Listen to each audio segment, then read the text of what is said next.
నమస్తే బ్రదర్, ఎలా ఉన్నారు? పాన్ ఇండియన్ బాక్స్ ఆఫీస్ అఖండ ఆధీనం, బాలయ్యకి బాక్స్ ఆఫీస్ దాసోహం. జై బాలయ్య. బాలయ్య నటించిన అఖండ తాండవం సినిమా అయితే రిలీజ్కి వచ్చింది.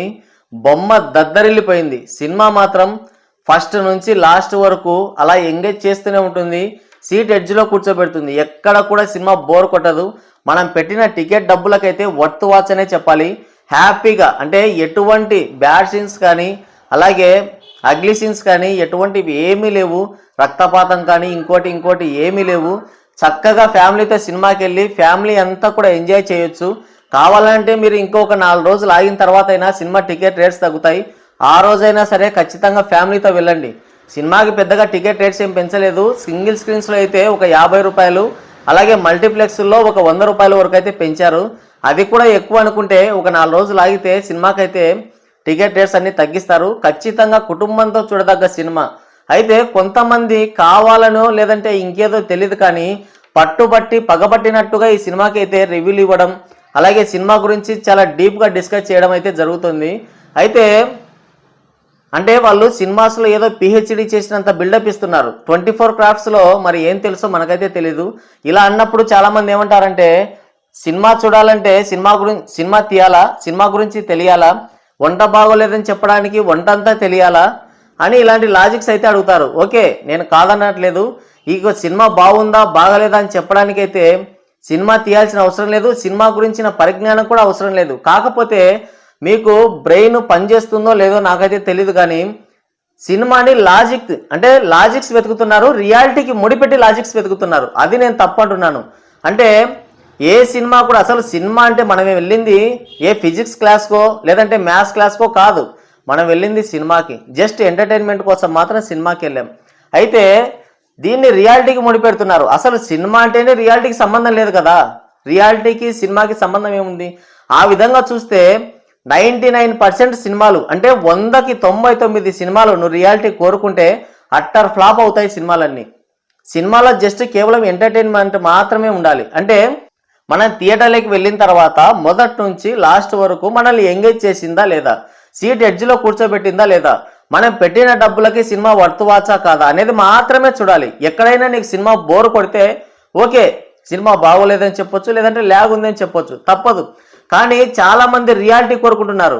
రియాలిటీకి సంబంధం లేదు, మెడకి శూలం వేసుకొని తిప్పడం ఏంటి, విలన్స్ని ఇలా తిప్పడం ఏంటి, ఇలాంటి సిల్లీ లాజిక్స్ అన్ని వెతుకుతున్నారు. ఇప్పుడు అంటే నేను కొన్ని విషయాలు చెప్తాను. ఇప్పుడు సలార్ సినిమాలో చుట్టూ గన్స్ ఉంటాయి కానీ ప్రభాస్కి అయితే ఏమీ కాదు. 100 మందిని ఒక గుద్ది చంపేసుకుంటూ వెళ్ళిపోతూ ఉంటాడు ప్రభాస్. మరి అది రియాలిటీకి ఏమైనా దగ్గరగా ఉందా? RRR సినిమానే తీసుకుంటే ఇంటర్వెల్ ఫైట్ కావచ్చు, క్లైమాక్స్ కావచ్చు. ఇంటర్వెల్ ఫైట్ సీన్లో ఇటు రామ్ చరణ్ అటు ఎన్టీఆర్ ఇద్దరు కూడా ఒక సీక్వెన్స్ ఉంది, ఒక పిల్లల్ని కాపాడే సీక్వెన్స్ ఉంది అక్కడ. అది నిజంగా రియాలిటీలో పాసిబుల్ అవుతుందా? చెప్పండి, మీరే చెప్పండి. ఒక సైడ్ నుంచి ఎన్టీఆర్, ఇంకో సైడ్ నుంచి రామ్ చరణ్ ఇద్దరు ఇలా తాడు వేసుకొని దిగిపోయి ఇలా చేతులు పట్టుకొని నీళ్ళలో నడుచుకుంటూ వెళ్ళడం పాసిబుల్ అవుతుందా? క్లైమాక్స్ ఫైట్లో ఎన్టీఆర్ తంతే అది బుల్లెట్ బైక్ ఇలా పైకి ఎగిరేస్తుంది. పాసిబులేనా? దాని టైర్ అన్ని ఎత్తగలుగుతావా నువ్వు? జస్ట్ ఊరికి అడుగుతున్నా. అలాగే బ్యాక్ సైడ్ నుంచి రామ్ చరణ్ ఇలా బాణాలు వేసుకుంటూ ఎంతమందినే చంపుకుంటూ వెళ్తాడు. బ్యాక్ సైడ్ చూసుకుంటే ఎన్ని బాణాలు ఉంటాయి లెక్కేద్దామా ఒకసారి? రియాలిటీకి ఏమైనా దగ్గర ఉందా? అది నేను అడుగుతున్నాను. రియాలిటీతో కోరుకొని అంటే మన సినిమాకి వెళ్ళింది ఎందుకు? సినిమా అంటేనే ఒక మాయ. రియాలిటీకి సినిమాకి అసలు సంబంధం లేదు. ఇప్పుడు నేను కొడితే ఎంతమంది పడిపోతారు, పోనీ నువ్వు కొట్టు ఎంతమంది పడిపోతారు చూద్దాం ఒకసారి. అసలు రియాలిటీకి సినిమాకి సంబంధమే ఉండదు. ఒకరిని కొడితే 10 మంది ఎగిరిపోవడం, తలలు నరికేసుకుంటూ వెళ్ళిపోవడం, 100 మంది వచ్చినా సరే హీరో ఈజీగా చెమట పట్టకుండా చంపుకుంటూ వెళ్ళిపోవడం, ఇవన్నీ కూడా రియాలిటీకి సంబంధం లేదు. అవన్నీ కూడా మనల్ని ఎంగేజ్ చేయడానికి, మనకి ఒక మూమెంట్ అంటే మాస్ మూమెంట్స్ రావడానికి అలాంటి సీన్స్ అయితే డిజైన్ చేస్తారు. ఇంకో విషయం ఏంటంటే ఇప్పుడు నేను చెప్పిన ఈ సినిమాలు ఏవైతే ఉన్నాయో అది RRR కావచ్చు, సలార్ కావచ్చు, ఈ సినిమాల్లో వాళ్ళు కేవలం నార్మల్ మనుషులు మాత్రమే. అంటే వాళ్ళకి ఇంకేమీ ఉండవు, అంటే పవర్స్ ఉండవు, ఏమీ ఉండవు. కానీ ఇక్కడ బాలకృష్ణకి సూపర్ పవర్స్ వస్తాయి. నీకు అఖండ అంటే సినిమా స్టార్ట్ అయిన మొదట్లోనే కేవలం ఈయనకి ఎలా పవర్స్ వస్తాయన్నది మాత్రమే చూపించాడు బోయపాటి గారిది ఏం తప్పులేదు. నువ్వే బ్రెయిన్ తీసి ఫ్రిడ్జ్లో పెట్టి పోయినట్టున్నావు. చాలామంది ఏమంటున్నారంటే బోయపాటి సినిమాలు చూడాలంటే బ్రెయిన్ తీసి ఫ్రిడ్జ్లో పెట్టి సినిమాకి వెళ్ళాలంటున్నారు. అసలు నువ్వు తలకాయ లేకుండా సినిమాకి వెళ్ళినట్టున్నావు. మెదడు సంగతి పక్కన పెడితే తలకాయ లేకుండా సినిమాకి వెళ్ళావు. అసలు ఫస్ట్లోనే చూపించేస్తాడు. అంటే బాలకృష్ణకి పవర్స్ ఎక్కడి నుంచి వస్తాయన్నది చూపించాడు. ఆయన ఏం చేస్తాడు, అష్టసిద్ధి సాధన చేస్తాడు. అంటే ఇక తనే దైవం. మీకు చాలా వరకు ఫైట్స్లో చూసుకుంటే హనుమంతుడు వచ్చి ఆయన్ని ఆవహించేస్తాడు. అలాగే పరమశివుడు కూడా ఆయన కోసం వస్తాడు, ఆయన గురించి ఆలోచిస్తాడు, ఆయనకు కావాల్సిన పవర్స్ ఇస్తాడు. అష్టసిద్ధి సాధన చేసి తనే భగవంతుడిగా మారిపోయినంతగా తనకి అన్ని శక్తులు వస్తాయి. అది ఎందుకు గమనించట్లేదు మీరు? ఇక్కడ సలార్లో చూసుకున్నా కానీ, త్రిబులార్లో చూసుకున్నా కానీ, పోనీ దేవరలో చూసుకున్నా కానీ, గేమ్ చేంజర్లో చూసుకున్నా కానీ, వీళ్ళెవరు నార్మల్ హ్యూమన్స్ అంతే.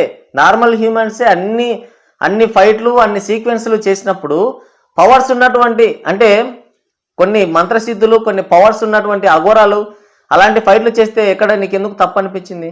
పోనీ రియాలిటీకి సంబంధం లేదంటున్నావు, సరే బ్యాట్ మ్యాన్, సూపర్ మ్యాన్, ఇంకెవడు వాడు అదేదో పైన సలాడం వేసుకొని కింద ఇంకోటి వేసుకుంటాడు కదా వాడు, వాళ్ళంతా అదంతా రియాలిటీనా? చెప్పు, రియాలిటీలో వాళ్ళు ఎవరన్నా ఉన్నారా? ఫ్లాష్ మ్యాన్ అంటే వాడు కూడా జోకర్లే, వీళ్ళంతా ఉన్నారు కదా. మరి వాళ్ళందరూ ఏమన్నా రియాలిటీనా? కాదు కదా. ఇక్కడ ఆల్రెడీ చెప్పేశారు, అఖండకి కొన్ని పవర్స్ వస్తాయని నీకు స్టార్టింగ్లోనే చెప్పేశారు. అఖండకి పవర్స్ కూడా ఉన్నాయి. అసలు పార్ట్ 1లో చూసుకుంటేనే ఆ పాప చనిపోతున్న పాపకి ఊరికి ఇలా చేయి అందివ్వగానే దీర్ఘాయుష్మాన్ భవ అంటే ఆ పిల్ల లేచి పరిగెడుతుంది. అంటే ఆల్రెడీ అఖండ పార్ట్ 1లోనే బాలకృష్ణకి కొన్ని పవర్స్ ఉన్నాయి. కాకపోతే పార్ట్ 2లో ఏంటంటే అవి ఎక్స్ట్రీమ్కి వెళ్ళిపోయాయి. ఆయన అష్టసిద్ధి సాధన చేశాడు కాబట్టి ఆయనకి ఎక్కడ లేని పవర్స్ అన్నీ వచ్చాయి. కాబట్టి ఇంకా నీకేం లాజిక్స్ కావాలి?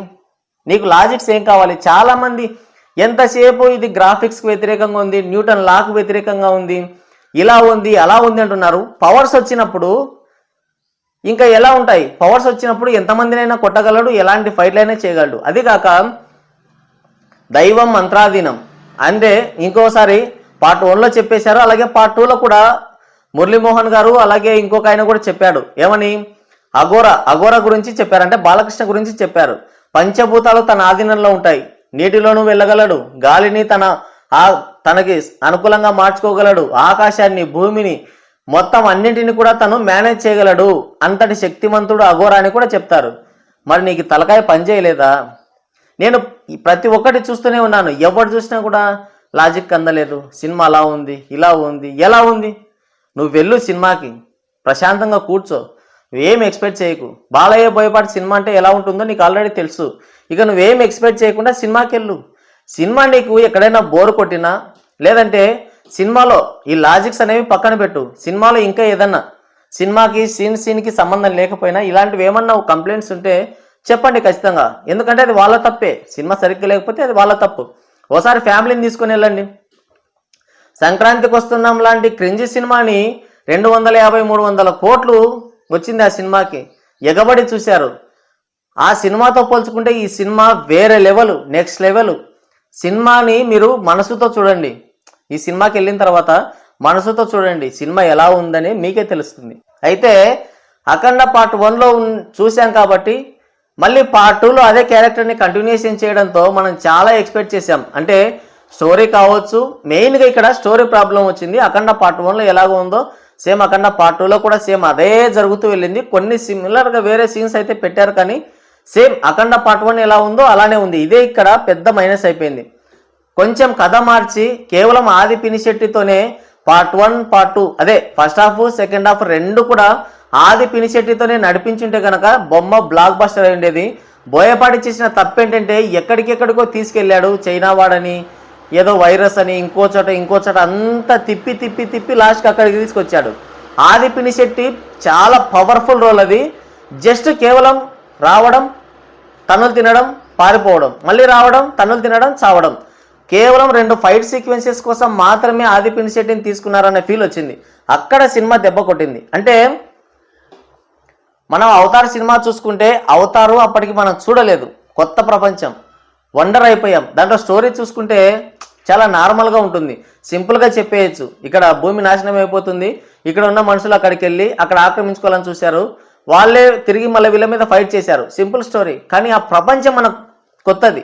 అలాగే అఖండ పార్ట్ 1 చూసినప్పుడు అది మనకు కొత్త కాబట్టి ప్రతి ఒక్కటి కూడా వావ్ సూపర్ అనిపించింది. దాంట్లో కూడా స్టోరీ ఏముండదు, కానీ అఖండ పార్ట్ 2కి వచ్చేసరికి సేమ్ అలాంటి స్టోరీనే మళ్ళీ ఇక్కడ కనిపించేసరికి కొంచెం డిసప్పాయింట్ అవుతున్నారు.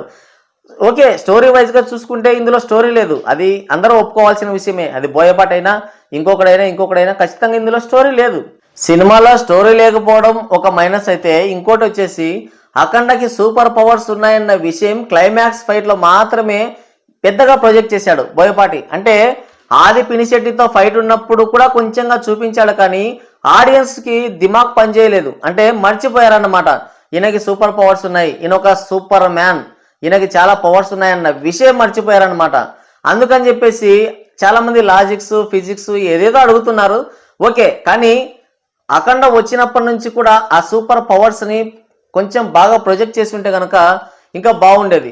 అయితే ఫైనల్గా ఈ సినిమాకి ఎలా ఉందంటే, చాలామంది మాట్లాడుకున్నట్టుగా అంత ఏమీ లేదు. మీరు సినిమాకి వెళ్ళండి, ఫస్ట్ మినిట్ నుంచి లాస్ట్ మినిట్ వరకు కూడా జస్ట్ ఒక 10 మినిట్స్, అంటే స్టార్టింగ్లో ఈ చిన్న బాలయ్య వచ్చిన తర్వాత కొన్ని సీన్స్ అయితే అక్కడక్కడ ల్యాగ్ అయినట్లుగా కనిపిస్తాయి. జాజికాయ అనే సాంగ్ వచ్చిన తర్వాత ఇక సినిమా ఎక్కడ కూడా స్లో అవ్వదు, సినిమా అలా వెళ్ళిపోతుంది. మీరు పెట్టిన డబ్బులకి వర్త్ వాచ్ సినిమా. ఈ సినిమాలో మైనస్ అంటే కేవలం కథ మాత్రమే మైనస్. ఇక మిగతాదంతా చూసుకుంటే 4 ఫైట్లు ఉన్నాయి, అలాగే సనాతన ధర్మం గొప్పతనం ఉంది, వేరే లెవెల్లో చూపించాడు. ఆ ఫైట్లు అయితే ముఖ్యంగా ఆది పినిశెట్టితో అలాగే ఇంటర్వెల్ ఫైట్ ఉంది. అసలు ఎలా డిజైన్ చేశాడో బోయపాటి అని చాలామంది కూడా అతని దగ్గర క్లాసులు తీసుకోవచ్చు. ఆ రేంజ్లో డిజైన్ చేశాడు. అంత పర్ఫెక్ట్గా అంత బాగున్నాయి ఫైట్స్ మాత్రం. మాస్ ఆడియన్స్కి అయితే ఇక మీరు కళ్ళు మూసుకొని ఎవరిని అడగాల్సిన అవసరం లేదు, కళ్ళు మూసుకొని నేరుగా థియేటర్లోకి వెళ్ళిపోవచ్చు. ఆ రేంజ్లో ఉంది సినిమా మాత్రం. ఇకపోతే ఇక సాంగ్ అంటావా, ఈ జాజికాయ సాంగ్ అయితే సూపర్గా ఉంది. అది కాక ఒక హుక్ స్టెప్ పెట్టారు, అదే యా యా యా బాలయ్య అనేది కూడా దాంట్లో యాడ్ చేసి క్లైమాక్స్లో సూపర్గా ఉంది. అది కూడా మొత్తానికైతే సినిమా చాలా అంటే చాలా బాగుంది. తప్పకుండా ఫ్యామిలీతో వెళ్ళండి. అలాగే దేశభక్తి గురించి, దేశ గొప్పతనం గురించి చాలా బాగా చూపించారు. అంటే ఇక్కడ నాకు నచ్చిన పాయింట్ ఏంటంటే, మనం అందరం యూనిటీగా ఉంటే ఎవ్వడు ఏమి పీకలేడని చూపించాడు. ఈ దేశాన్ని నాశనం చేయాలంటే ఇక్కడున్న సంస్కృతిని సాంప్రదాయాన్ని మొత్తాన్ని నాశనం చేయాలి, అలాగే మనం అంతా కూడా ఐకమత్యంగా ఉండకుండా చేయాలని, అప్పుడు మాత్రమే ఈ దేశాన్ని నాశనం చేయగలమని చాలా గొప్పగా చూపించాడు బోయపాటి మాత్రం. అది మాత్రం వాస్తవం. మనం 200 సంవత్సరాలు ఎవరి ఆధీనంలోకో ఎవరి కిందనో బానిసలుగా వెళ్ళామంటే ఆ యూనిటీ లేకపోవడమే కారణం. దాన్ని చాలా చక్కగా చూపించాడు. అలాగే దేశభక్తి, అలాగే సనాతన ధర్మం గొప్పతనము, ఇవన్నీ కూడా అంటే రామాయణం మహాభారతం వీటన్నిటిని కలిపి దేవాలయాల యొక్క ప్రాముఖ్యత, భగవంతుని గురించి, అలాగే దేవుడు మనల్ని ఎలా ఆశీర్వదిస్తాడు, భగవంతుని చేరుకోవాలంటే మార్గం ఏంటి, ఇలాంటి చాలా విషయాలు అయితే ఇక్కడ చాలా డీటెయిల్గా ఎక్స్ప్లెయిన్ చేశాడు బోయపాటి నుంచి నేను అసలు ఎక్స్పెక్ట్ చేయలేదు ఇంత నాలెడ్జ్. అంటే బోయపాటిని మనం చాలా వరకు కామెడీ చేస్తుంటాం, అలా చేశాడు ఇలా ఏదో ఇప్పుడు చేస్తున్నారు కదా సేమ్ అలాగే. కానీ సినిమాలో మాత్రం మీరు సరిగ్గా వెళ్ళి చూడండి, మీకు మాత్రం బోయపాటి వేరే లెవెల్లో కనిపిస్తాడు.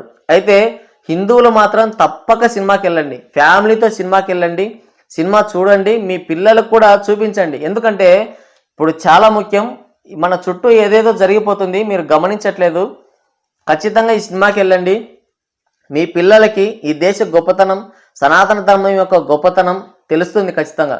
చక్కగా ఎంచక్క ఫ్యామిలీకి వెళ్ళండి, మైనస్లు అంటూ ఏమీ లేవు. జస్ట్ స్టోరీ మాత్రం ఈ సినిమాలో పెద్దగా లేదు, అదొక్కటే మైనస్. మిగతా అంతా బాగుంది, సీట్ ఎడ్జ్లో కూర్చోబెడుతుంది, చాలా చక్కగా ఉంది సినిమా, బ్రహ్మాండంగా ఉంది, ఎక్సలెంట్, మార్వలెస్. ఇక మాటలు లేవు, మాట్లాడుకోవడం లేవు, కళ్ళు మూసుకొని హ్యాపీగా సినిమాకి వెళ్ళిపోండి. Thank you.